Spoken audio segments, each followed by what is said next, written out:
अरशद भाई ने ऐसा क्यों बोला, ये पूरी बात व्लॉग में बताता हूँ। अरे मैं तो रूम पे हूँ अपने, अभी तक तो गए भी ना, बनाना है कैसे?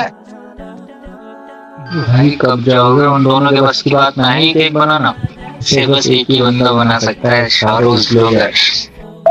एक साल में 1 मिलियन फॉलोवर्स कंप्लीट करने का चैलेंज का है डे 19। हेलो गाइस, अस्सलाम वालेकुम, मेरा नाम है शरोज, मैं हूं पुणे से। अरशद भाई ने ले लिया था एक केक का ऑर्डर, अरशद भाई शॉप पे नहीं, तो इसलिए अरशद भाई ने मैसेज करके मुझे बुलाया कि शरोज जाके केक बना के आता हूं, मुझे आने में टाइम लग सकता है। तो तुम्हारा भाई निकल जाता है अरशद भाई की शॉप पे आने के बाद सबसे पहले भाई तुम्हारा भाई ले लेता है 1 kg का ट्रफल जो टॉल में था गाइस, उसको बना के मैं कटिंग करके उसको रेडी कर देता हूँ। इतनी देर में देखता हूँ मेरे पास आ जाता है एक ½ kg केक का ऑर्डर, जो अभी भी कस्टमर दे के गया था। ये भी जाने वाला था 7 बजे, तो हम दोनों को बना के रेडी कर देते।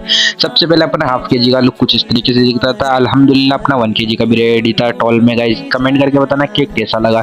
तो उसके बाद इतनी देर में देखता हूँ मैं अरशद भाई और जैद भाई भी आ जाते हैं, तो मैं जैद भाई के साथ बैठ के निकल जाता हूँ अपने भाई की दुकान पे। अपने भाई की दुकान पे आके देखता हूँ यहाँ पे मिलता है मुझे क्रिश। क्रिश अपना सॉन्ग सुना रहा था, अगर इसका सॉन्ग सुनना है तो फॉलो करके लोग, तो मिलते हैं नेक्स्ट व्लॉग में, तब तक के लिए बाय।